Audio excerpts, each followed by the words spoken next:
भारत के 50 ऐसे प्राचीन स्मारक जो एएसआई के अंडर आते हैं वो गायब हो गए हैं। पार्लियामेंट को ये जानकारी दी है मिनिस्ट्री ऑफ कल्चर ने, जिसके अंडर काम करता है आर्कियोलॉजिकल सर्वे ऑफ इंडिया यानी एएसआई। लेकिन सवाल ये उठता है कि आखिर एएसआई के होते हुए भारत के ये 50 एंशिएंट मॉन्यूमेंट्स गायब कहां हो गए? क्या इसके लिए एएसआई जिम्मेदार है या फिर भारत सरकार? और क्या इससे पहले भी एएसआई को इसकी खबर थी या नहीं? इस वीडियो में हम इन सवालों का जवाब तो खोजेंगे ही, साथ ही बात होगी आर्कियोलॉजिकल सर्वे ऑफ इंडिया की हिस्ट्री के बारे में और इस संस्था की दिक्कतों के बारे में भी। नमस्कार, मैं हूं भूपेंद्र सोनी और आप देख रहे हैं अनकट। सबसे पहले बात करते हैं मिनिस्ट्री ऑफ कल्चर द्वारा पार्लियामेंट को दी गई जानकारी के बारे में। 8 दिसंबर को मिनिस्ट्री ऑफ कल्चर ने parliamentary standing committee on transport, tourism and culture को एक रिपोर्ट सौंपी, जिसमें यह बताया गया था कि सरकार द्वारा संरक्षित 3693 प्राचीन स्मारकों में से 50 स्मारक गायब हैं। इस रिपोर्ट में एएसआई ने इन प्राचीन स्मारकों के गायब होने की वजह भी बताई और इन्हें सहेज कर ना रखने की अपनी मजबूरियां भी।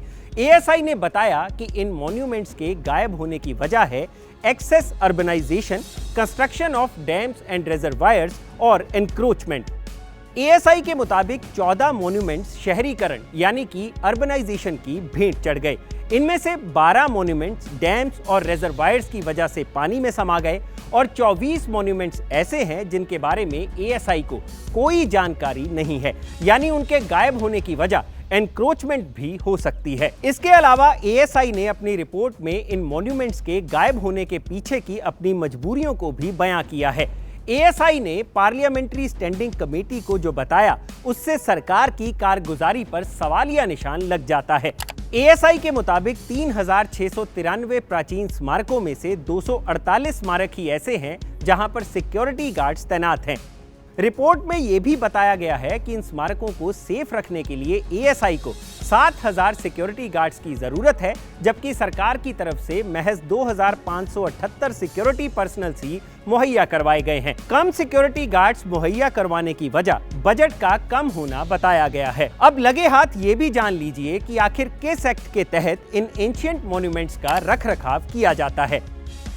इस एक्ट का नाम है the ancient monuments and archaeological sites and remains act यानी AMASR एक्ट, जिसके तहत नेशनल इंपॉर्टेंस के सभी प्राचीन स्मारकों और आर्कियोलॉजिकल साइट्स का रखरखाव किया जाता है। एएसआई भी इसी एक्ट के अंडर काम करता है। इस एक्ट के तहत उन सभी साइट्स को प्रोटेक्ट किया जाता है जो 100 साल से पुरानी है और जिनका ऐतिहासिक महत्व है। इनमें शामिल हैं temple, cemeteries, inscriptions, tombs, forts, palaces, step wells, rock cut caves, cannons और माइल पिलर्स। वैसे ऐसा भी नहीं है कि इन प्राचीन स्मारकों के गायब होने की खबर पहली बार सामने आई है।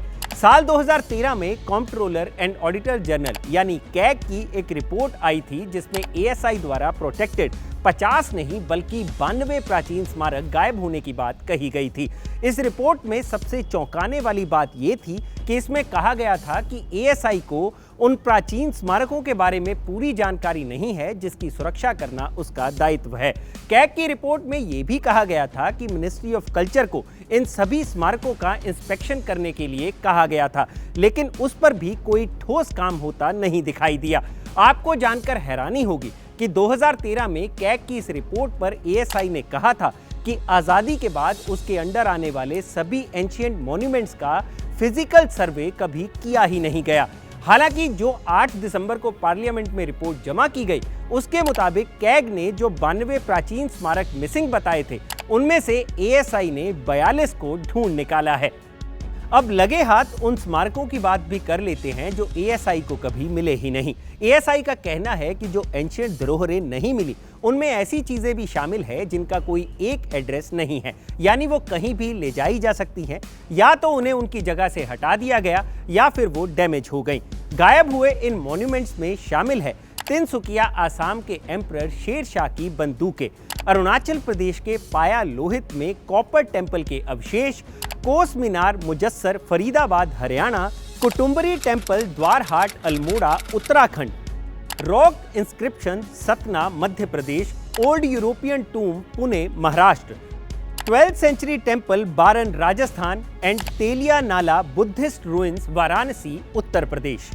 अब एक सवाल और उठता है कि क्या 50 प्राचीन स्मारक ही मिसिंग है या ये संख्या इससे ज्यादा हो सकती है। तो रिपोर्ट्स में कहा गया है कि 2013 में कैग ने 3678 प्राचीन स्मारकों में से 1655 स्मारकों का ही ऑडिट किया था। उन्हीं स्मारकों को एएसआई ने स्टडी किया और उसी में से एएसआई को 50 स्मारक अभी भी नहीं मिले हैं और बाकी बचे स्मारकों का 2013 के बाद पिछले 10 सालों में कोई फिजिकल सर्वे नहीं किया गया है। यानी भारत के गायब हुए प्राचीन स्मारकों या कहें धरोहरों की संख्या 50 से कहीं ज्यादा हो सकती है। अब लगे हाथ दिल्ली के बीचों बीच मौजूद 12 खंबा सिमेट्री को ही ले लीजिए। ये प्राचीन स्मारक भी एएसआई की गायब हुए स्मारकों की लिस्ट में शामिल है और अगर दिल्ली के स्मारक भी सरकार सुरक्षित नहीं रख पाई तो देश के अन्य कोनों में मौजूद स्मारकों की तो क्या ही स्थिति होगी। लेकिन इस पूरे मामले में किसी एक सरकार का नहीं बल्कि आजादी के बाद की सभी सरकारों का दोष है। एएसआई की स्थापना 1861 में ब्रिटिश राज के दौरान अलेक्जेंडर कनिंघम द्वारा की गई थी, जिसका काम था पुरातात्विक धरोहरों की खुदाई और उनका संरक्षण करना। लेकिन 19वीं सदी में फंड्स की कमी के चलते ये संस्था इनएक्टिव रही। फिर 1920 से लेकर 1950 के बीच एएसआई को कई प्राचीन स्मारकों का संरक्षण करने का मौका मिला और आजादी के बाद एएसआई काफी एक्टिव भी हुआ। लेकिन आजादी के बाद सरकारों का ज्यादा ध्यान हेल्थ, एजुकेशन और इंफ्रास्ट्रक्चर पर रहा, न कि प्राचीन धरोहरों को संभालने पर, जिसके चलते एएसआई के अंडर कई प्राचीन स्मारक आते गए लेकिन उनके संरक्षण पर कोई खास काम नहीं हुआ। यही वजह रही कि ये स्मारक धीरे धीरे गायब होने लगे। अब लगे हाथ इन धरोहरों को सहेजने के लिए एएसआई को मिलने वाले बजट की भी बात कर लेते हैं। 2022-23 में कल्चरल मिनिस्ट्री को बजट में लगभग 3000 करोड़ रुपए अलॉट किए गए, जो पिछले साल से 11.9% ज्यादा था। लेकिन ये तो पूरी मिनिस्ट्री का बजट है, इसमें से एएसआई को सिर्फ 35% ही मिला, यानी लगभग 1100 करोड़ रुपए। लेकिन जिस हिसाब से एएसआई के पास जिम्मेदारी है, क्या ये पैसा काफी है? इस सवाल के साथ एक सवाल और मन में आ जाता है कि अगर ये पैसा कम है तो मिनिस्ट्री अपने बजट में से ज्यादा पैसा एएसआई को क्यों नहीं दे देती? तो इसका जवाब भी जान लीजिए। अब ये जो बजट कल्चरल मिनिस्ट्री को दिया गया है उसमें से 532 करोड़ के करीब सेंट्रल सेक्टर स्कीम में चले गए, जिसमें development of museum, international cooperation और सीनियर आर्टिस्ट की पेंशन भी शामिल है। आजादी का अमृत महोत्सव मनाने में 110 करोड़ चले गए। कल्चरल मिनिस्ट्री की 5 साल वाली स्कीम को बढ़ावा देने में 380 करोड़ गए। प्राइम मिनिस्टर नरेंद्र मोदी के जन्म स्थान वडनगर में बनने वाले म्यूजियम के लिए 100 करोड़ रुपए का प्रावधान किया गया। इस म्यूजियम की लागत 200 करोड़ रुपए है। 106 करोड़ रुपए नेपाल के लुम्बिनी में बनने वाली बुद्धिस्ट मोनेस्ट्री को अलॉट हुए। कला संस्कृति विकास योजना के लिए 994 करोड़ और ललित कला अकादमी, संगीत नाटक अकादमी और बाकी इंस्टीट्यूशंस के लिए 1023 करोड़ रुपए अलॉट किए गए हैं। यानी प्राचीन धरोहरों के लिए एएसआई को और पैसा फिलहाल नहीं मिल सकता। यही कारण है कि देश के 19 राज्यों में से 116 एंशिएंट मॉन्यूमेंट्स ऐसे हैं जिन्हें टिकट खरीद कर ही देखा जा सकता है और उनकी देखरेख तो हो पा रही है, बाकी बिना टिकट वाले मॉन्यूमेंट्स की हालत फिलहाल ठीक नहीं है। एक दिक्कत यह भी है कि एएसआई अंडर स्टाफ है, तो जो प्राचीन धरोहरों के 100 मीटर के इर्द गिर्द किसी भी तरह की एनक्रोचमेंट्स या कंस्ट्रक्शन को रोकने का नियम है, उसे चेक करना एएसआई के स्टाफ के लिए काफी मुश्किल है।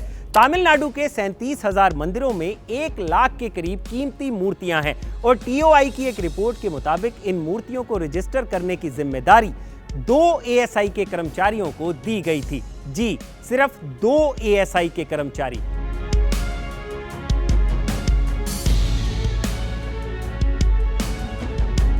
सो I rest my case here. बाकी हिंदुस्तान में चलता है वाली स्थिति कब बदलेगी, इस बारे में कहना मुश्किल है। अगर आपको यह वीडियो पसंद आया हो तो इसे लाइक और शेयर जरूर करें और जानकारी से भरे ऐसे ही और वीडियोस देखने के लिए सब्सक्राइब करें हमारा चैनल अनकट।